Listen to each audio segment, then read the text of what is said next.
dia, né? Pois para pregar hoje. Esses homens aí pregando, pastor. O próximo é pastor Murilo, né? Glória a Deus. Deus é bom. Amém? Eu vou pedir que você abra. E antes que você abra, eu quero falar o tema, porque Deus falou já no culto, através do Naldinho, da Keren, do pastor Renato. O tema da mensagem é: Deus está no controle. Glória a Deus, amém? Fala para você mesmo, fala seu nome assim, ó. Olha como é que é. Lídia, Deus está no controle. Então fala para você: Deus está no controle. Quem é que está no controle? Deus está no controle. Aleluia. Abre para mim Deuteronômio capítulo 17. Aleluia. Glória a Deus. Capítulo 17, Deuteronômio. Eu vou andar um pouquinho na Bíblia, vou fazer igual o pastor Renato. Hoje eu vou andar na Bíblia. Glória a Deus. Deus é muito bom. Amém? Deuteronômio 17. Quem encontrou, dá um glória a Deus. Amém. 17, 14. Aleluia. Está escrito assim: quando vocês entrarem na terra que o Senhor, seu Deus, está dando a vocês, para que dela tome posse, e estiverem morando nela, e disserem: poremos sobre nós um rei, tal como todas as nações que estão ao redor, vocês certamente porão como rei sobre vocês aquele que o Senhor Deus escolher. Amém? Pode se assentar dando glória e flarando: Deus está no controle. Deus está no controle. Deus, desde a criação do mundo, até os dias de hoje, até futuramente, Deus está no controle. Em Isaías capítulo 6, versículo de número 1, o profeta fala que ele viu o céu aberto e o Senhor sentado num alto e sublime trono, e ele sabe que Deus está no controle. Isaías 43, 13, ainda antes que houvesse dia, eu era, e não há quem possa fazer alguém escapar das minhas mãos, operando eu, quem impedirá? Ou seja, Deus está no controle. Apocalipse 22, 13, eu sou o alfa, o ômega, o princípio, o meio e o fim. Deus está no controle.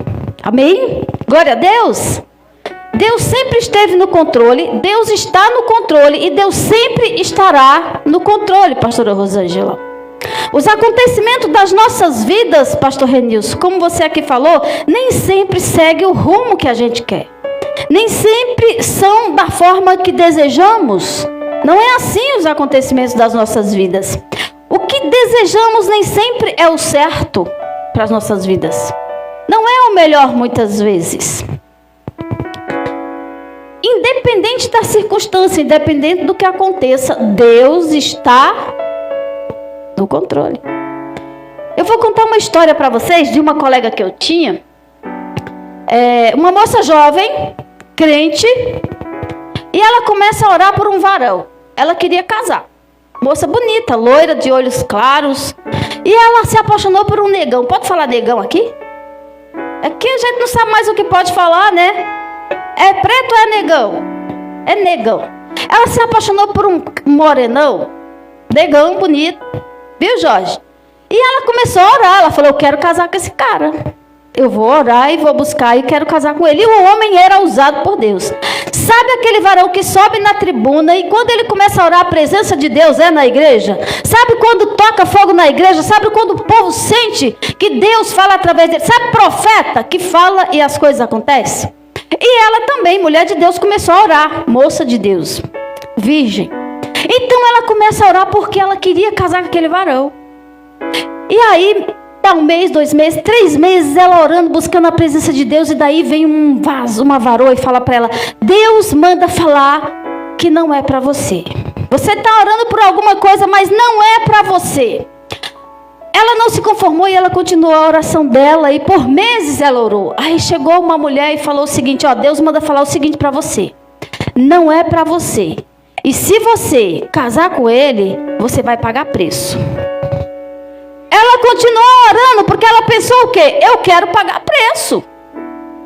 O cara, pastor Renil, subia no altar, pregava, a glória de Deus descia, ele falava com a igreja, a presença de Deus era notória através dele. Ela falou: eu vou casar com esse homem. E ela casa com ele.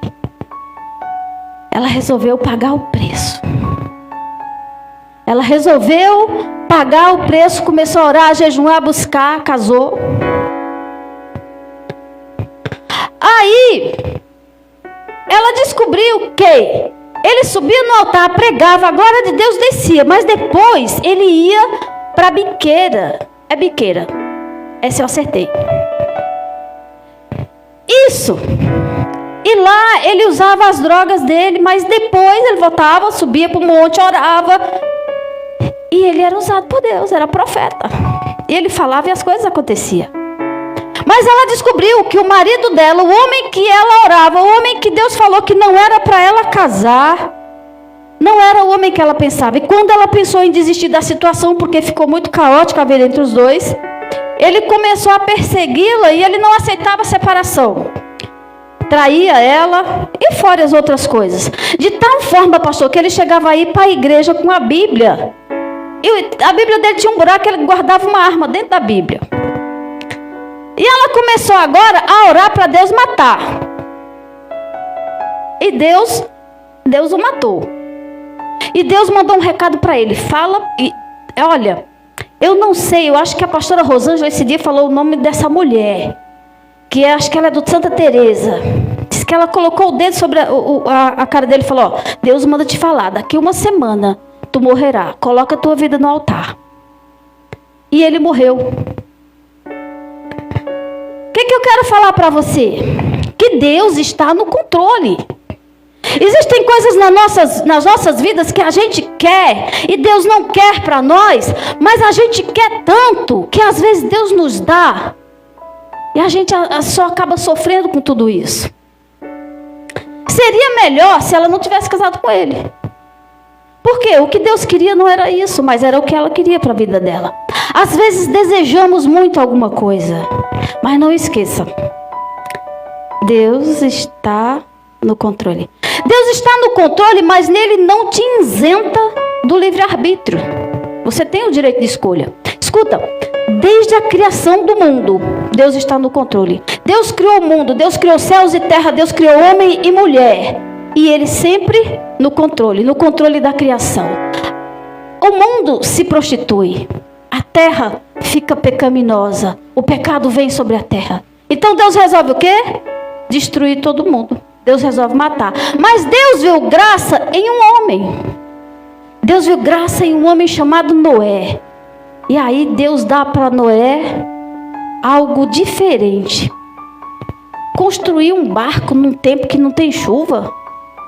Construir um barco numa época em que não se chove. Deus fala para Noé: Noé, constrói uma arca, porque eu vou destruir a terra, eu vou matar o povo que peca, o povo que não anda nos meus caminhos. Eu vou destruir a terra, mas a tua família será salva. Não é que a família de Noé era toda santa, é porque Deus via graça em Noé. E às vezes, por causa da tua oração, Deus guarda a tua família. Deus destruiu a terra. Quem era Noé?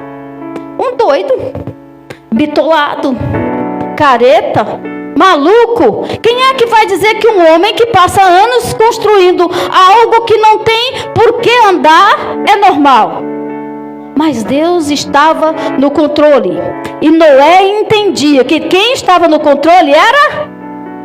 Você já entendeu que Deus está no controle? As dificuldades vêm. As contas vêm. Oh, coisa chata é conta. Mas quem é que faz as contas? São minhas, então fui eu que fiz, né, Rô? Mas Deus está no controle. Amém? Deus está no controle. Noé, como o pastor Renato falou aqui, era um homem obediente. Toda a terra foi destruída, mas a família de Noé foi salva. Aí vem o período patriarcal. Abraão, Isaque e Jacó. Aí Deus chega para Abraão e fala assim: Abraão, sai da tua terra, do meio da tua parentela, vai para uma casa, para uma terra que eu vou te mostrar. Então Abraão sai. Aí de repente Deus fala para Abraão: Abraão, sai da tenda, sai para fora, olha para o céu. Consegue contar as estrelas? Não. Consegue contar os grãos de areia que estão no mar? Não. Assim será a tua descendência. Porém, deixa eu te falar. Gênesis 15, capítulo 13. Deixa eu te falar. Esse povo que é a tua descendência vai ficar escravo numa terra estranha. Esse povo que é a tua posteridade será um povo escravo numa terra que não é sua, numa terra alheia por 400 anos. Deus no controle. Fique tranquilo. Eu vou levantar alguém para tirá-los dessa terra e levar para uma terra que mana leite e mel. Passam-se 400 anos e Deus no controle. Deus no controle. E o povo no Egito. Aí Deus levanta um homem. Capítulo 3 de Gênesis, a Bíblia fala que Moisés sobe, estava cuidando das ovelhas de Jetro, e sobe o monte, o morro, e de repente ele vê uma sarça que ardia e não se consumia, e naquela sarça ele escuta uma voz: Moisés, Moisés, tira a sandália dos teus pés, porque a terra que tu pisa é santa. Deus no controle. Moisés deve ter achado muito louco aquilo. Uma sarça que falava, uma sarça que ardia e não se consumia. Moisés, eu preciso de você. Estou falando do meu jeito. Eu preciso que você tire o povo da escravidão, porque o povo está orando, o povo está me buscando, e eu quero tirar o povo, porque eu prometi para Abraão, há 400 anos atrás, que esse povo seria cativo de um povo de estranho, estaria numa terra estranha, uma terra que não é de vocês, e eu quero que você tire o meu povo do Egito. O que Moisés fala? Eu não posso. Comigo não, manda o pastor Murilo. Manda qualquer um menos eu. Eu não tenho condições para fazer isso. Mas Deus precisava era de Moisés. Deus sabia que Moisés podia. Moisés sabia que podia? Sim ou não? Moisés sabia que ele não podia. Moisés fala o quê? Eu sou tropo de língua, eu sou gago, eu não posso, manda outro. Não tem problema, tu vai junto com o teu irmão. Mas eu estou no controle. Deus sempre no controle. Deus chega para Gideão. O pastor Renato falou de Gideão, eu lembrei de Gideão. E fala assim: varão valoroso. O que Gideão estava fazendo? Se escondendo. O que Moisés estava fazendo no deserto? Se escondendo. Moisés estava fugindo porque tinha matado o egípcio. Moisés estava se escondendo. Aí o anjo do Senhor chega a Gideão e fala: varão valoroso. Juízes capítulo 6.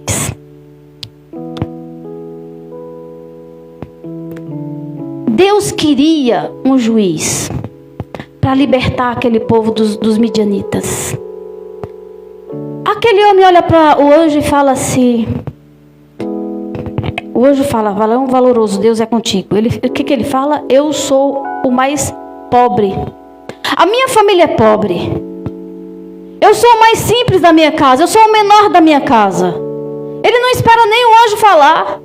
Ele já vai dando justificativas. Fala: eu não posso, eu não presto para isso. Eu não funciono desse jeito. Eu estou no lagar, moendo uvas, pisando uvas no lagar, porque eu não tenho coragem de ir para outro lugar. Eu estou me escondendo.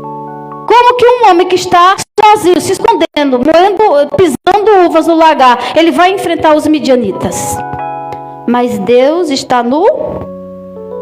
Eu sou o mais pobre de todos. Sabe quando a gente sempre arruma desculpa para tudo? A gente sempre arruma desculpa para não fazer as coisas de Deus. Às vezes Deus está te chamando, Deus está falando para você que precisa que você faça a obra, precisa que você vá, precisa que você visite, precisa que você... Você está falando o quê? Eu não posso, manda o outro porque o outro pode. Eu não devo, eu sou mais pobre, eu sou mais simples, eu não falo direito, eu não tenho condições, a unção não está sobre mim.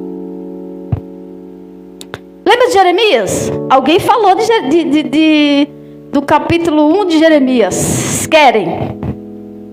Deus fala para Jeremias: Jeremias, ainda antes que tu fosse formado no ventre da tua mãe, eu já te escolhi.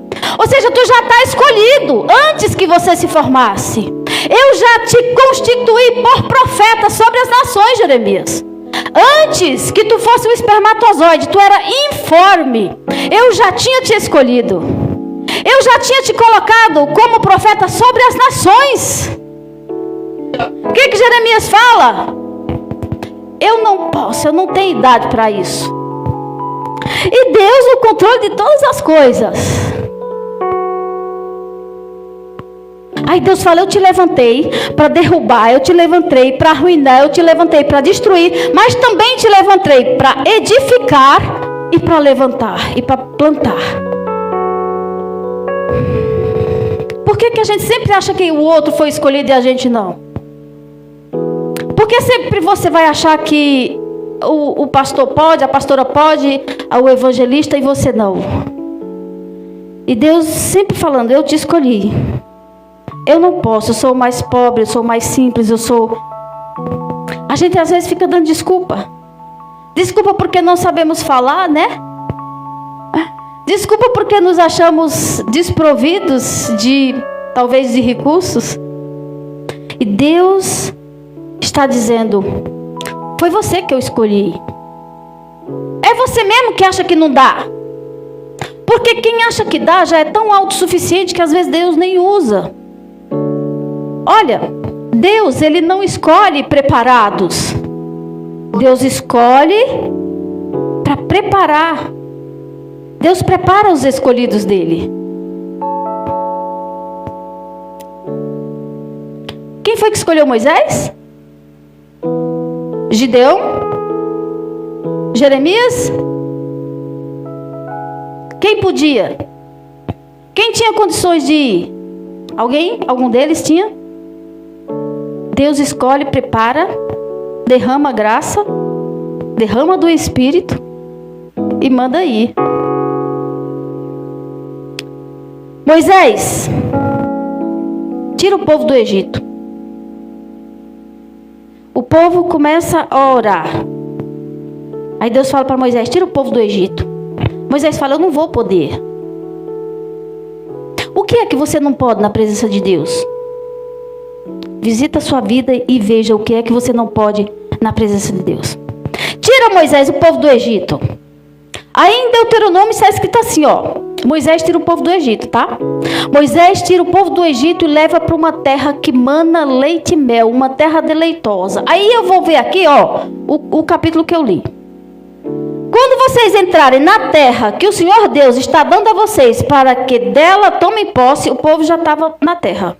O povo tomou posse. Tá? O povo tomou posse da terra. Estiverem morando nela, o povo está morando nela.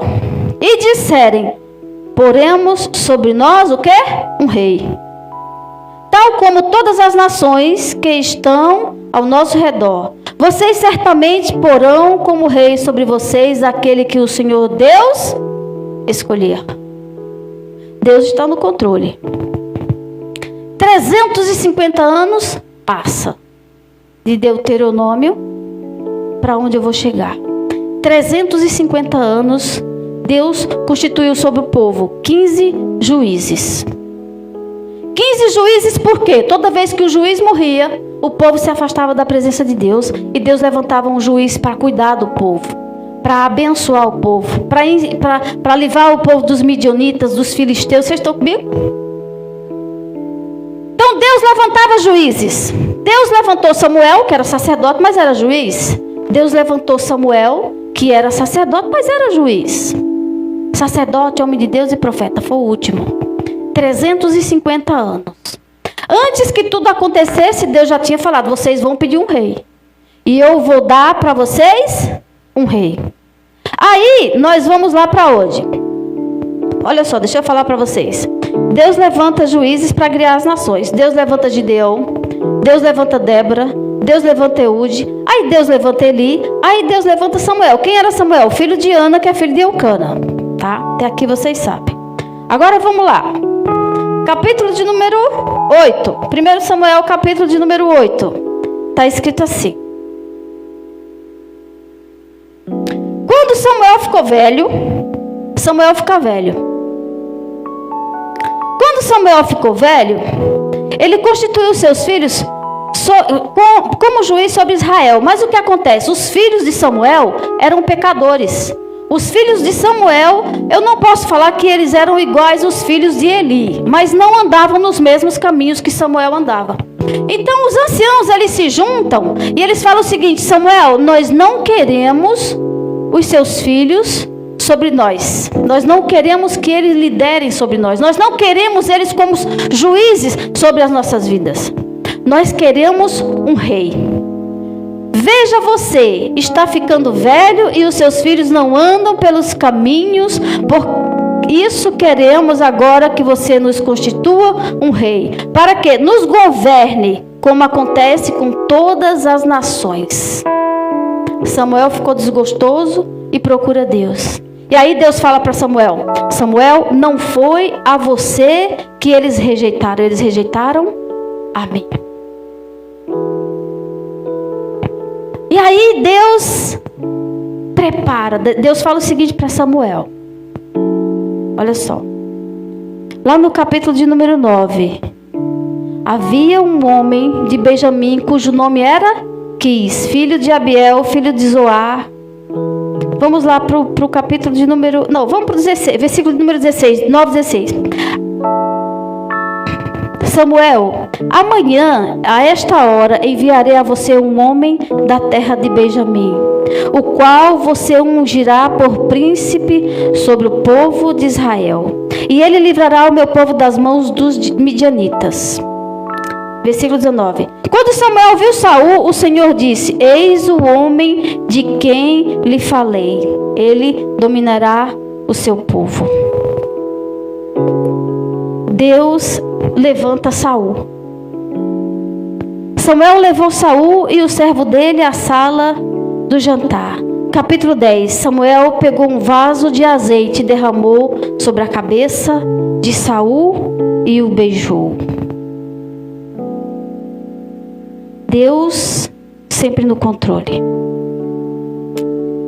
Deus levanta agora um homem chamado Saul,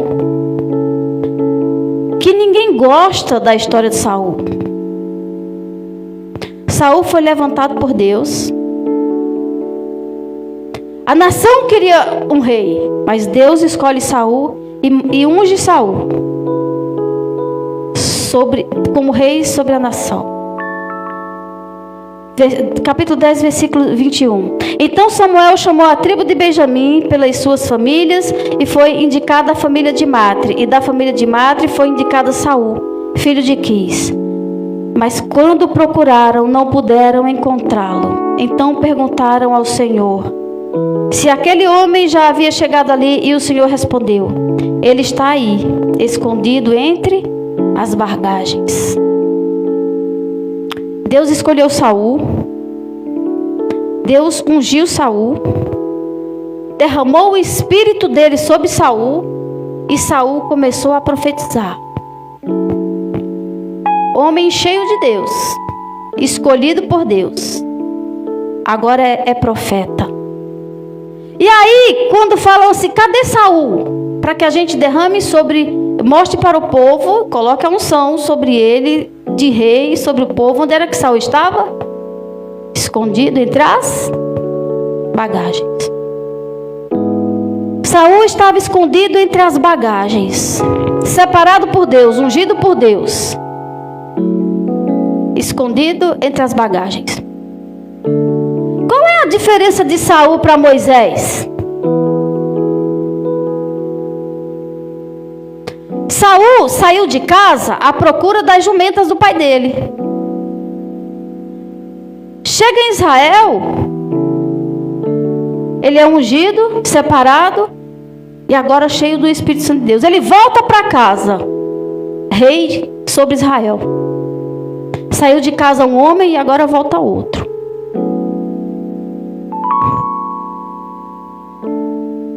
Escuta. Tem gente que Deus escolhe. Tem gente que Deus unge. Tem gente que Deus capacita, que profetiza, mas continua entre as bagagens, escondido de trás de bagagens. Saul continuava entre a bagagem. Deus ungiu Saul. Deus muda o coração de Saul, a Bíblia fala. O coração de Saul não é mais o mesmo. Por que o coração de Saul não é mais o mesmo? Porque quando nós temos um encontro com Deus, o nosso coração não é mais o mesmo. As coisas velhas se passaram e tudo se faz novo na nossa vida.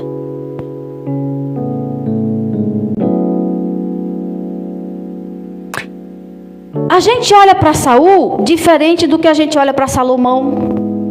A gente olha para Saul diferente do que a gente olha para vários homens que também erraram na Bíblia. Salomão foi um homem que teve várias mulheres, que se prostituiu, que ofereceu filhos a deuses pagãos. Mas quando a gente fala de Salomão, a gente acha engraçado. Só que quando a gente fala de Saul, a gente fala com repúdio.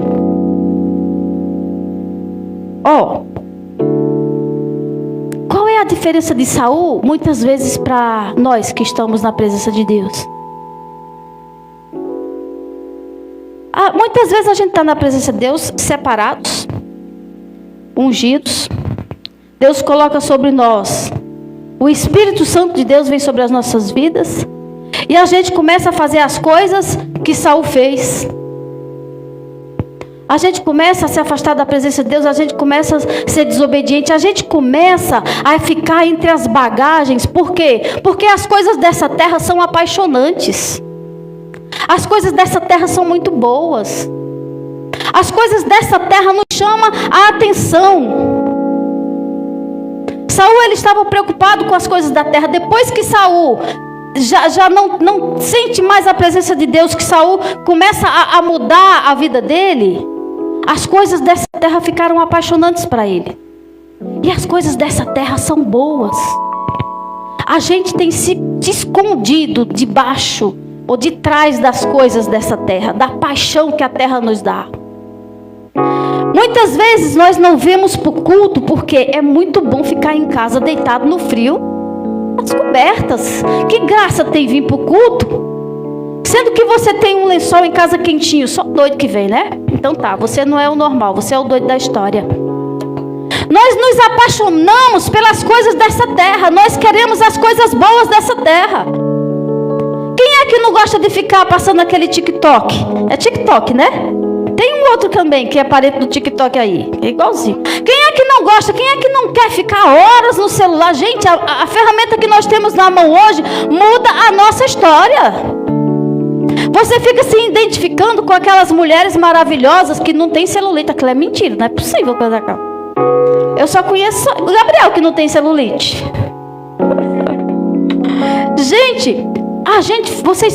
Nós ficamos olhando aquelas casas maravilhosas, aqueles carros, aquelas coisas extraordinárias. A gente perde tempo olhando a vida dos outros. A gente perde tempo se escondendo dentro das bagagens, nas bagagens desse mundo. Nós estamos apaixonados pelas coisas dessa terra. Por que o Espírito Santo não age como agia antigamente? A culpa é do Espírito Santo? A culpa não é de Deus, a culpa é nossa, porque nós estamos apaixonados pelas coisas dessa terra. Nós estamos nos perdendo. Se nós tivéssemos a noção, Saul se perdeu porque estava apaixonado pelas coisas da terra. Moisés largou tudo para fazer o que Deus mandou. Jeremias, irmãos, o fim de Jeremias é triste. O homem morreu de cabeça para baixo, dentro de um calabouço, com pneumonia. Fica lá, Por quê? Porque não negou o chamado que Deus tinha sobre a vida dele. Ser profeta hoje é fácil. Ninguém está aqui querendo cortar a cabeça de ninguém. Ser profeta no Brasil é fácil. Ser profeta nessa terra é fácil. Mas sabe o que é que está sendo difícil? O nosso coração está se apaixonando pelas coisas dessa terra. O nosso coração está colocando Deus em segundo lugar. Porque as coisas dessa terra são apaixonantes mesmo. Nós gostamos disso aqui. Por que a gente não quer ir? Querem? É porque as coisas dessa terra é boa. Quem é que quer morrer hoje? Mesmo que você sabe que vai para o céu. Ah, deixa de hipocrisia, não levanta a mão não, que eu sei que tu não quer. Você vai sempre olhar o que tem do lado. Você vai sempre falar, rapaz, eu vou deixar meus filhos, rapaz, isso, rapaz, aquilo. Sabe quando que você quer partir? Quando não está nada bem. Quando não está nada bem, aí você fala assim, ó, já que eu estou preparado, Jesus me leva, que eu não estou aguentando essa luta. Mas eu quero ver você com o carrão do ano, acabou de comprar seu carro, sua casa novinha em folha, mobiliada. Se você vai falar assim, Jesus, eu estou preparado, me leva. Eu quero é prova. Fala para mim. Agora, meu amigo, quando você está passando luta, que o negócio, o caldo está grosso, e você fala assim, essa luta me deixou mais crente, agora eu quero subir, Jesus, me leva. Nós estamos apaixonados por as coisas dessa terra, gente. Quem é que pode falar mal de Saul? Por que Saul não matou o rei? Por que Saul pegou as coisas para ele? Porque estava apaixonado pelas coisas da terra. Porque queria mais, angariar mais. Quantas vezes a gente não tem vontade de não vir para o culto para assistir um jogo de futebol? Coloca lá Corinthians e São Paulo para ver. Ó, eu não estou falando mal de ninguém hoje, tá? Eu não estou jogando em direto, porque nem sei quem é corintiano, eu sou São Paulina. Mas, gente, as coisas dessa terra são apaixonantes e nós estamos trocando Deus por elas. Olha, o pastor Renato, esses dias que roubaram meu celular, e o pastor Renato falou assim, Deus sabe de todas as coisas. Deus sabe. Deus está no controle de tudo. Deus está. O Gabriel é testemunha. Sabe assim, você não ligar? Porque era um iPhone 13? Para mim, tanto fazia. Se é um iPhone 13, como um Samsung, tanto fazia. Por quê? Porque eu não tenho habilidade, Cris. Eu tenho habilidade para mexer. É tanto que o celular não estava conectado naquilo lá que para eu achar o celular, né, Bruna? Para vocês verem, para que eu quero um iPhone 13 Pro Max, pastor Maurício? Se eu não sei nem colocar no iPhone, que se me roubarem, é para localizar o troço. Eu lembro de uma vez que foi o Bruno. Ele falou assim, faz tempo isso, não foi com esse não, foi com um Samsung S10 ainda. Ele falou assim, rapaz, uma máquina dessa na mão errada.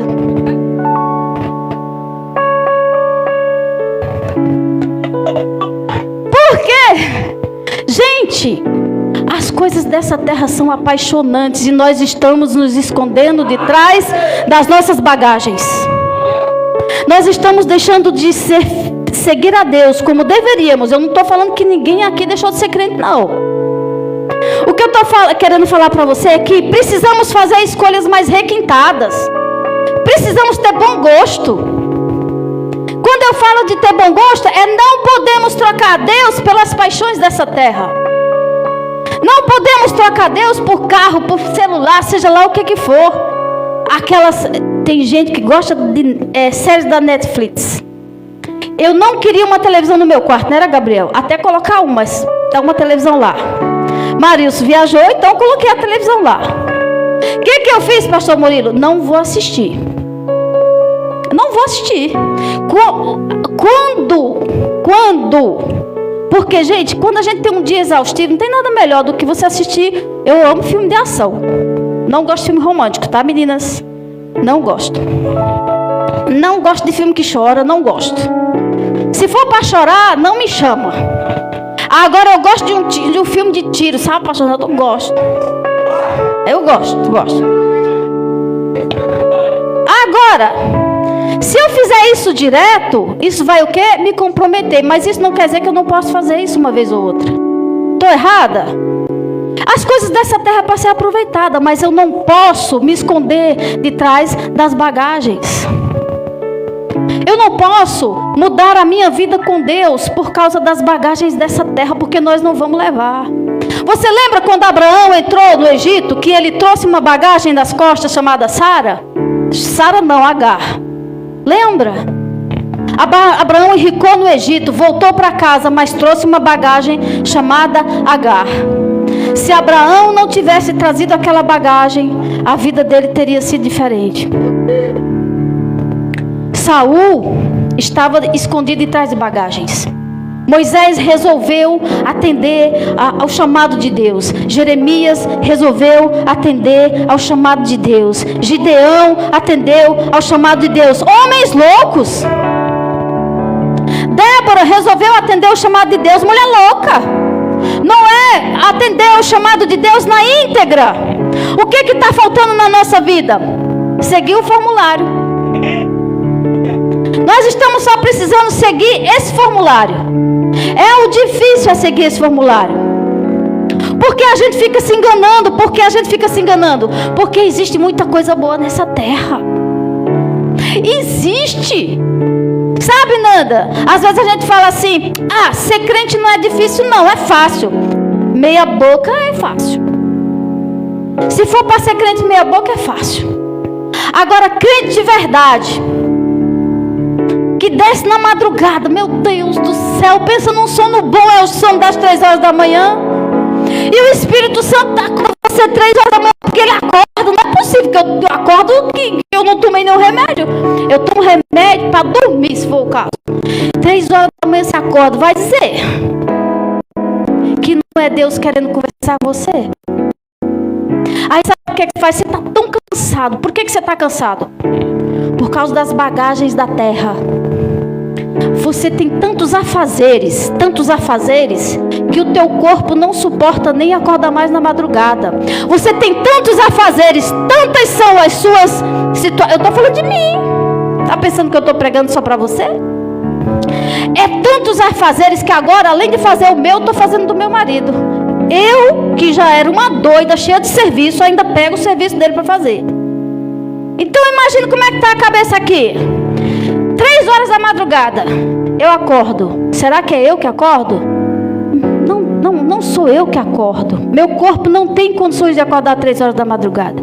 Quando eu caio na cama, eu caio igual a pedra. 3 horas da madrugada eu acordo. O que Deus quer? Deus quer falar comigo. Mas sabe o que acontece? Nilda, é tanta coisa que eu abro o olho, eu fico de joelho e eu durmo de joelho, Nilda. Sabe por quê? A gente se embaraça no meio das bagagens, pastor Renilson. As lutas são tantas que a gente vai perdendo. E a gente não pode se perder, Maico. A gente não pode deixar as bagagens tomar conta das nossas vidas. Nós precisamos largar as bagagens. Nós precisamos ter um espaço. Chama Saul porque ele está no meio das bagagens. Chama Moisés porque ele está cuidando das ovelhas do sogro dele. Eu não quero que ele cuide das ovelhas do sogro dele. Eu quero que ele cuide das minhas ovelhas. Chama Gideão porque ele está no lagar, escondido, pisando em uvas. Eu não quero que ele pise uvas no lagar, Leandro. Eu quero que ele destrua os midianitas. Eu quero que ele se levante como homem de Deus para destruir os midianitas. Eu quero que Moisés se levante como homem de Deus. Moisés ia continuar a vida dele no deserto, cuidando das ovelhas do sogro dele. Gideão ia continuar moendo a uva no lagar. Por quê? Porque ele era pobre, a família dele era menor, pobre também. E Jeremias? Mesma coisa. Deus te levantou, Deus te escolheu antes que tu fosse formado no ventre da tua mãe. Tu não está aqui à toa. Tu pode não ser um crente muito lá, pode não ser, mas tu não está aqui à toa. Não é possível que você foi tirado daquela vida de pecado que tu vivia, porque tu não era santo, tu sabe disso, né? Não era. Tinha algum santo aqui que no mundo era santo? Quem foi que levantou? Foi Samuel. Foi não, né, Samuel? Deus não te trouxe de lá à toa. Lá tu não valia nada, então aqui tu tem que valer alguma coisa.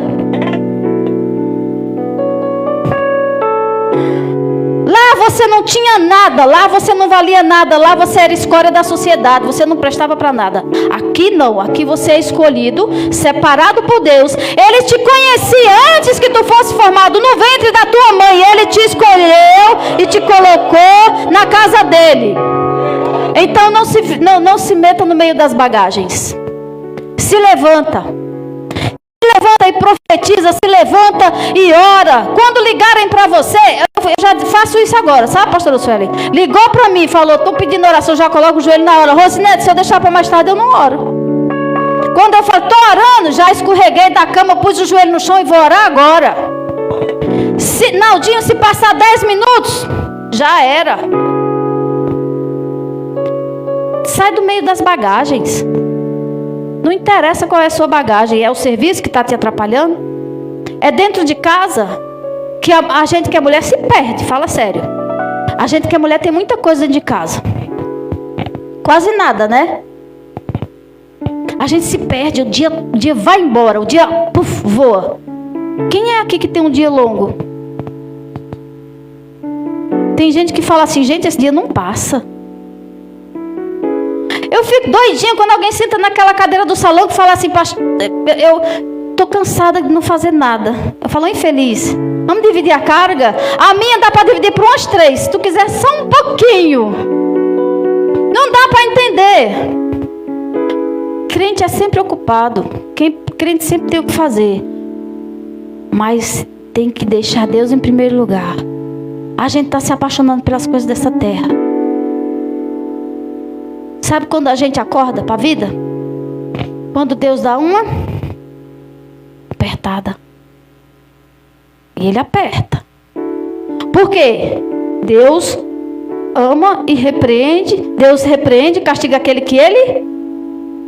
Se Ele te ama, se eu tenho um filho que eu amo, e eu vejo que ele está escapulindo, o que é que eu vou fazer?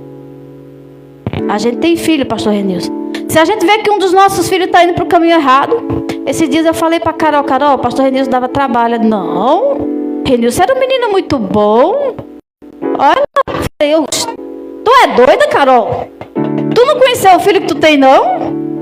Renilson nunca me deu trabalho. Eu falei, gente, em que mundo Carol estava? Deus é bom. Sabe, Nanda? Você tem suas filhas, Nanda, se você vê uma das suas filhas saindo do caminho, você pega pelos cabelos. Desce a mão. E você acha que Deus é diferente, rapaz? É não, né? Mas chegou de uma forma que Deus rejeitou Saul. Saul se meteu tanto no meio das bagagens que ele não queria mais saber de Deus. Ele procurou outros deuses. Esse é o problema das bagagens. Vai esfriando. É o problema de não orar, de não descer na madrugada. Vai esfriando. O relacionamento com o pai de vocês vai esfriando. Deixa eu falar para você. As coisas dessa terra tá esfriando, Rosinete. O relacionamento entre pai e filho. Porque, Rosinete, antigamente a gente sentava na cabeceira do filho. Quantas vezes eu li para você a história de Jonas, Bruno? Várias vezes. Eu sentava e falava, errou? Agora tu vai escutar. Eu lia a Jonas todinho para ele. Ah, tu errou? Agora tu vai escutar. Aí eu lia outro Bíblia, agora você vai ouvir. Pegava a Bíblia e ia lendo. Naldinho, eu acho que eu li a Bíblia. Se duvidar, eu li vários capítulos para ele. De tanto que ele fazia coisa errada. Eu falei, senão eu vou matar esse menino, gente. Sabe? Eu pensei, toda vez que ele fizer uma coisa errada, eu for quebrar o pau, Naldinho. Então a palavra de Deus, ele nos muda. A palavra de Deus, ele muda. E nós que somos pais. Eu lembro que o meu pai contava história para eu dormir, gente. Quem é de vocês que conta história para os filhos dele? Renato contou tanta história dos 3 porquinhos que os meninos cansaram, não foi? Ninguém aguenta mais ouvir a história dos 3 porquinhos, né, Samuel? Não dá, né, Samuel? Oh. Mas, Samuel, um dia você vai contar a história dos 3 porquinhos para os seus filhos. Sabe por quê? Porque está grudado aí. Você vai falar, eu vou contar porque o meu pai me contou. Mas e aí? A gente está muito perdido no meio das bagagens. A gente não conversa mais com os filhos. Sabe por quê? Porque os filhos não querem papo com a gente porque eles têm um celular. O celular é mais importante do que conversa com o pai. Eu e o Gabriel, a gente bate altos papos. Mas é difícil bater papo com Pedro. Porque Pedro está muito ligado. E eu estou quase quebrando ele no pau. No dia que ele chegar aqui com o olho roxo, já sabe. Tá gravado isso daí? Meu Deus. Eu tô brincando, né, gente? É claro que eu tô brincando. Não, pô, tô brincando. Mas, gente, sabe um desejo de ver aquele celular quebrado? Fala, vai quebrar, eu não compro mais. Tá todo esculhambado o celular dele. Rachado de ponta a ponta. Eu falo, não vou. Por que, Nanda? Se deixar, se perde no meio das bagagens, Nanda. A tecnologia entra tanto que você fica bobo. Os nossos filhos não escutam mais, não sabem mais quem são os 3 porquinhos. Sabe quem é uma tal de uma Peppa Pig? O desenho infeliz, aquele desenho daquela Peppa Pig. Eu não deixo nem o John assistir aquela Peppa Pig. Já viu, Naldinho? Não é do teu tempo, Naldinho. Deixa isso pra lá. Mas o que acontece? A gente ainda consegue se achar. E os nossos filhos, se a gente não tiver cuidado, eles vão se perder no meio de tanta bagagem. Porque as coisas dessa terra são apaixonantes. Se coloca de pé. Eu quero chamar o pastor Renato, porque ele sabe como ninguém terminar um culto. Chega aí, pastor Renato, vem cá. Não se perca no meio das bagagens. Não se perca no meio das suas bagagens, seja do seu trabalho, seja da sua vida secular. Coloca Deus em primeiro lugar, que muita coisa vai mudar. Não tem coisa melhor do que ser cheio da presença de Deus. Deus já te separou. A parte mais difícil foi tirar as escamas dos teus olhos. Hoje tu abre os olhos para ver. Tu abriu os olhos para entender a palavra de Deus. Agora o que você tem que fazer? Deus não se responsabilizou pelas consequências da vida de Saul. Por quê? Porque ele escolheu. Ele resolveu fazer da vida dele o que ele bem quis. Foi separado, ungido. O Espírito Santo estava sobre ele. Profetizava. Mas ele escolheu a pior parte. Não escolhe a pior parte, não. Pastor Renato, toma conta aí. Que eu me calo. Na hora que você pegar, eu paro. Não se perca no meio das bagagens. Eu não demoro muito, né? Eu sou curtinha no pregar. Mas o recado é só esse. Deus está no controle de todas as coisas. Mas Ele não se responsabiliza